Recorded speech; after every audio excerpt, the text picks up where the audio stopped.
Hey guys, welcome back my YouTube channel. तो आज हम लोग करने वाले हैं 14 सितंबर करंट अफेयर्स, यानी कि 14 सितंबर से रिलेटेड करंट अफेयर्स के कुछ महत्वपूर्ण क्वेश्चन। तो क्वेश्चन आपकी स्क्रीन पर रहने वाला है जैसे कि इस प्रकार से कि हम लोग जानेंगे 200 अरब डॉलर यानी का मार्केट कैप पार करने वाली भारत की कंपनी कौन सी बन गई है, तो इसके बारे में जानेंगे। या फिर हम लोग विनोबा भावे की 125वीं जयंती कब मनाई गई, इसके बारे में जानेंगे। तो ये सब क्वेश्चन के साथ बने रहिए आप लोग। अधिक की जानकारी के लिए आपको यानी पहला क्वेश्चन आता है, तो ये रहेगा आपकी स्क्रीन पे। हाल में विनोबा भावे की 125वीं जयंती कब मनाई गई, तो इसका राइट आंसर दोस्तों हो जाएगा ऑप्शन कौन सा, तो ऑप्शन ए हो जाएगा, यानी कि 11 सितंबर को मनाया गया, यानी विनोबा भावे की कौन सी 125वीं जयंती। तो दोस्तों यहाँ पे हम लोग जान लेंगे यानी कि विनोबा भावे का जन्म कब हुआ है। तो जन्म हुआ इनका 11 सितंबर। कब हुआ, तो 11 सितंबर 1895 में। कब हुआ, तो इनका हुआ है 1895, यानी कि 11 सितंबर 1895 में इनका जन्म हुआ। और इनका स्थान यानी क्या होगा, जन्म स्थान होगा बॉम्बे प्रेसिडेंसी। और इन्होंने यानी कि भूदान आंदोलन की अगर बात करें तो भूदान आंदोलन की शुरुआत किसने की, तो विनोबा भावे होगा। और सर्वोदय आंदोलन की अगर बात करें तो इसका भी आंसर हो जाएगा विनोबा भावे। और यहीं से अगर क्वेश्चन की बात करें तो इनके पुरस्कार का इनको पुरस्कार भी मिल चुके हैं, जैसे कि पुरस्कार 1958 में इनको रेमन मैग्सेसे पुरस्कार से सम्मानित किया गया। और 1983 में इनको मिला है पुरस्कार कौन सा, तो वो मिला है यानी भारत रत्न मरणोपरांत, यानी कि इनके निधन के बाद इनको भारत रत्न पुरस्कार से सम्मानित किया गया 1983 में। और अगर हम लोग बात करें विवेकानंद के शिकागो पते, यानी कि 11 सितंबर और 1893 की बात करें तो यहाँ पे दोस्तों आपको लोगों को पता होगा जो 127वीं वर्षगांठ मनाई कौन सी, तो 127वीं वर्षगांठ मनाई। और अगर इस साल हम लोग बात करें 11 सितंबर को, तो इस साल 11 सितंबर को यानी कि अमेरिका में आतंकवादी हमलों की वर्षगांठ मनाई जाती है। ठीक है, नेक्स्ट आपका पॉइंट जैसे कि बन जाता है ऑप्शन आपको 12 सितंबर दिख रहा होगा, तो 12 सितंबर को हम लोगों ने मनाया विश्व प्राथमिक उपचार दिवस, यानी कि फर्स्ट एड यानी वर्ल्ड फर्स्ट एड डे मनाया तो हम लोगों ने 12 सितंबर को। तो यहीं पे आपका 10 सितंबर दिख रहा होगा, तो 10 सितंबर को हम लोगों ने मनाया वर्ल्ड सुसाइड प्रिवेंशन डे। और अगर आप लोग 8 सितंबर की बात करें तो हम लोग यहाँ पे जानेंगे यानी अंतर्राष्ट्रीय साक्षरता दिवस। नेक्स्ट क्वेश्चन की ओर दोस्तों बढ़ेंगे, तो नेक्स्ट क्वेश्चन आपके सामने आ जाएगा, ये हाल में किस अरब राष्ट्र ने इसराइल के साथ संबंध यानी सामान किए, तो इसका राइट आंसर दोस्तों हो जाएगा ऑप्शन कौन सा, तो ऑप्शन होगा बी यानी कि बहरीन। कौन होगा, तो इसका राइट आंसर हो जाएगा दोस्तों बहरीन। तो बहरीन और इसराइल के साथ यानी संबंध यानी कि समान हुए हैं, तो ये संबंध समान हुए। तो हम लोग यहीं पे जैसे जानते हैं भारत और इजराइल, तो भारत आपका ऑप्शन ए जैसे कि है। तो भारत और इजराइल के बीच कौन सा यानी अभी हाल में समझौता हुआ, तो वो हुआ संस्कृति समझौता। कौन सा, तो अभी हाल में संस्कृति समझौता हुआ है। और यहीं पे अगर हम लोग बात करते हैं जैसे कि इजराइल ने अभी बैलिस्टिक मिसाइल का परीक्षण किया, तो उस बैलिस्टिक मिसाइल का नाम क्या होगा, तो उस बैलिस्टिक मिसाइल का नाम है एरो। क्या नाम होगा, तो एरो 2। तो एरो 2 यानी एरो का भी हाल में किसने सफल परीक्षण किया, तो ये होगा बहरीन। और अगर यहीं पे बात करें अभी शांति समझौता इजराइल यानी कि अभी हाल में जो शांति समझौता हुआ है तो वो किन दो देशों के बीच हुआ, तो वो यूएई और इजराइल के बीच शांति समझौता हुआ है अभी हाल में, जिसकी मध्यस्थता की थी डोनाल्ड ट्रंप ने। और इसी के मद्देनज़र रखते हुए डोनाल्ड ट्रंप को यानी कि नोबेल पीस प्राइज़ 2021 के लिए नॉमिनेट कर दिया गया है। और अगर यहीं पे आपको दिख रहा है ऑप्शन जैसे कि ऑस्ट्रेलिया और फ्रांस, तो भारत फ्रांस और ऑस्ट्रेलिया की यानी त्रिपक्षीय वार्ता अभी हाल में यानी किसके बीच हुई, तो भारत फ्रांस और ऑस्ट्रेलिया के बीच में। नेक्स्ट क्वेश्चन आपके सामने रहेगा दोस्तों, तो क्वेश्चन आ जाएगा, ये हाल में निधन स्वामी जो कि अभी हाल में निधन हुआ है स्वामी अग्निवेश किसका, अग्निवेश का संबंध किस क्षेत्र से है, तो इसका राइट आंसर दोस्तों हो जाएगा ऑप्शन कौन सा, ऑप्शन ए और बी दोनों, यानी कि राजनीतिक भी थे और समाज सुधारक भी थे। सिर्फ विज्ञान के क्षेत्र में इनका योगदान नहीं रहा है। तो हम लोग यहाँ पे बात जैसे जानेंगे इसके बारे में और भी डिटेल से। तो इनका जैसे कि जो यानी कि निधन हुआ है, तो वो निधन हुआ है 11 सितंबर को। कब हुआ है, तो 11 सितंबर 2020 को इनका निधन हो गया है। और जो कि ये कौन थे, तो इनके बारे में जान लेते हैं। जैसे कि ये हरियाणा में शिक्षा कैबिनेट मंत्री थे और विधायक भी रहे हैं। और इन्होंने बंधुआ मजदूरी और आपकी शराबबंदी इसके खिलाफ कई आंदोलन शुरू किए, जैसे कि 1981 में बंधुआ मजदूरी के लिए मुक्ति मोर्चा की स्थापना करी थी। तो किसने की थी, वो की थी स्वामी अग्निवेश ने। अब यहाँ पे जैसे और भी कई क्वेश्चन है, तो आर्य प्रतिनिधि भी रहे हैं, ये आर्य प्रतिनिधि सभा यानी कि आर्य समाज की विश्व परिषद के अध्यक्ष भी रहे हैं कौन, तो यही रहे हैं। आपके सामने जो तस्वीर दिख रही है अग्निवेश जी की। और यहीं पे आर्य समाज की अगर हम लोग बात कर लें, तो आर्य समाज की स्थापना 10 अप्रैल 1875 में हुई। संस्थापक हैं स्वामी दयानंद सरस्वती। दोस्तों आपको क्वेश्चन दिख रहा होगा, हाल में येरो इंडिया वेबसाइट किसके द्वारा शुरू की गई, यानी किसने लॉन्च किया, तो इसका राइट आंसर हो जाएगा ऑप्शन कौन सा, तो ऑप्शन सी होगा, यानी कि राजनाथ सिंह। रक्षा मंत्री राजनाथ सिंह ने अभी हाल में येरो इंडिया 21 वेबसाइट को शुरू किया है। जैसे कि इसका मतलब क्या होगा, तो ये स्पेस बुकिंग के लिए है। किसके लिए है, तो ये स्पेस बुकिंग के लिए है, यानी कि स्पेस बुकिंग वेबसाइट है। और ये अभी हाल में जो आयोजन होगा, तो इसका आयोजन होगा 3 से 7 फरवरी के बीच। कब होगा, तो ये होगा 3 से 7 फरवरी 2021 में।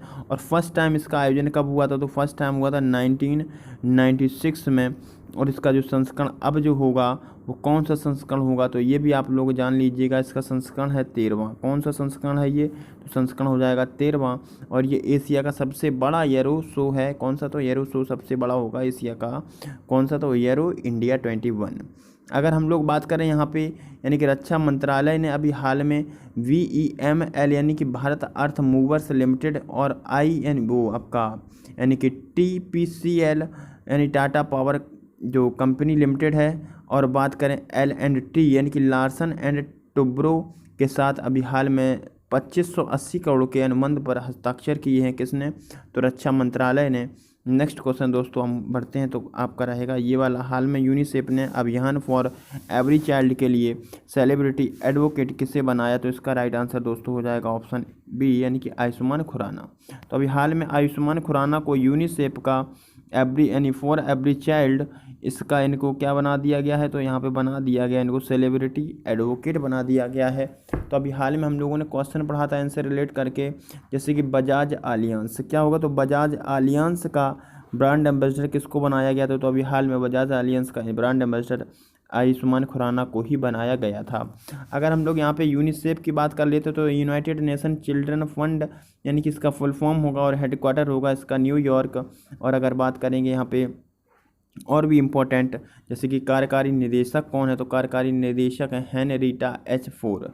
नेक्स्ट क्वेश्चन दोस्तों बढ़ेंगे हम लोग, ये रहेगा आपके सामने क्वेश्चन ये वाला, हाल में 200 अरब डॉलर का मार्केट कैप को पार करने वाला भारतीय कंपनी कौन बन गई है, तो इसका राइट आंसर दोस्तों हो जाएगा रिलायंस इंडस्ट्री। क्या होगा, इसका राइट आंसर हो जाएगा दोस्तों रिलायंस इंडस्ट्रीज।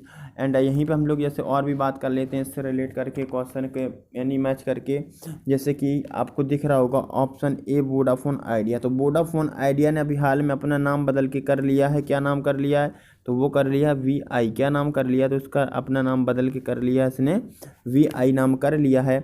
और अब यहीं पे हम लोग बात करें पेटीएम, आपका ऑप्शन दिख रहा होगा आपको ऑप्शन यानी कि बी पेटीएम। तो पेटीएम ने अभी हाल में भारत का पहला पॉकेट यानी कि pocket Android POS device launch किया था।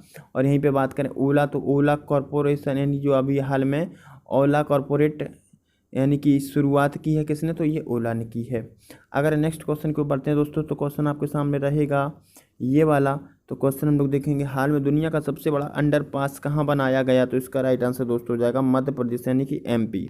अब इसके बारे में जैसे जानकारी करेंगे तो आपको दिख रहा होगा तस्वीर में, यानी कि अंडरपास जो है ये यानी कितने किलोमीटर का है, तो ये लंबाई इसकी जो होगी, ये लंबाई होगी तो वो होगी 16 किलोमीटर। कितनी होगी, तो वो होगी 16 किलोमीटर। और ये कहाँ से होकर के गुजरेगा, तो ये पेंच टाइगर रिजर्व से होकर के गुजरेगा MP। और ये NH-44 पर बनाया गया है। किस पे तो बना है, तो ये होगा NH-44, ठीक है, जिसका पहले नाम था NH-7, अब उसका नाम बदल के कर दिया गया NH-44। अब यहाँ पे जैसे आपको दिख रहा होगा ये यानी जो इसका जो कहाँ से स्टार्टिंग है कहाँ तक है ये, तो ये है कहाँ से कहाँ तक, तो ये है श्रीनगर से कन्याकुमारी तक। कहाँ से, तो ये होगा श्रीनगर से कन्याकुमारी तक विस्तार। अब आपको जैसे कि ये तस्वीर दिख रही होगी, तो ये यानी कि जो पेंच टाइगर रिजर्व है तो उससे होकर के गुजरेगा। तो यहाँ पे आपके छोटे छोटे कैमरे भी रहें, और जैसे कोई दुर्घटना हो जाती तो उसके बारे में भी पूरी जानकारी प्राप्त हो सके।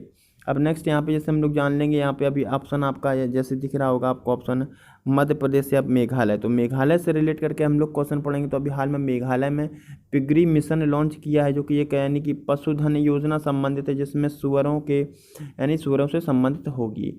ये सबसे भारत का सबसे बड़ा मिशन होगा, कौन सा? तो पिगरी मिशन।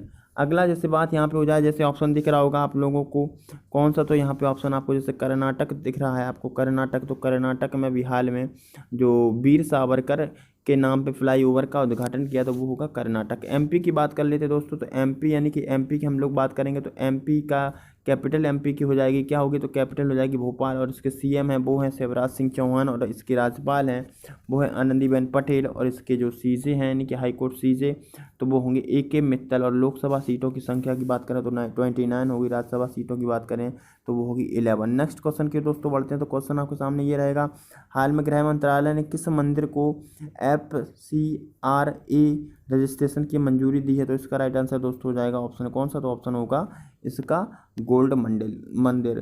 क्या होगा? तो इसका राइट आंसर हो जाएगा दोस्तों गोल्ड मंदिर यानी गोल्ड टेम्पल। तो ये गोल्ड टेम्पल कहाँ पे स्थित है? तो गोल्ड टेम्पल स्थित है अमृतसर में। कहाँ पे स्थित है? तो ये अमृतसर में स्थित है। इसको ही हम लोग हरमिंदर साहब के नाम से भी जानते हैं। और ये यानी कि FCRA विदेशी अंशदान विनियम अधिनियम है, और इसके अंतर्गत यानी किसको मंजूरी मिल गई? तो मिल गई गोल्ड टेम्पल अमृतसर को। जयपुर, अगर जयपुर की हम लोग बात करें यहाँ पे, जैसे आपको एक अभी हाल में पढ़ा था हम लोगों ने, जयपुर पत्रिका गेट। तो पत्रिका गेट का उद्घाटन अभी किसने किया था? वो किया था PM नरेंद्र मोदी ने। और आपका नेक्स्ट जैसे कि सेशन है, तो अब नेक्स्ट क्लास के लिए हम आपसे चाहेंगे अलविदा। अगर आप लोगों ने वीडियो सही से अभी नहीं समझ में आया, तो आप लोग एक बार फिर वीडियो को थोड़ा स्पीड बढ़ाइए और फिर से एक बार लगाइए ईयरफोन कानों में, स्पीड बढ़ा के, तो आपको फिर से एक बार क्लियर हो जाएगा। तो अगले वीडियो के लिए आप लोग बने रहिए। और अगर चैनल को सब्सक्राइब नहीं किया है, तो अभी तक आप लोगों ने चैनल को सब्सक्राइब नहीं किया, तो आप लोग चैनल को सब्सक्राइब कर लीजिएगा यानी कि क्रैक इट। और अगर अपने दोस्तों में शेयर नहीं किया तो शेयर भी कर दो एंड सब्सक्राइब भी कर दीजिएगा। धन्यवाद, थैंक यू।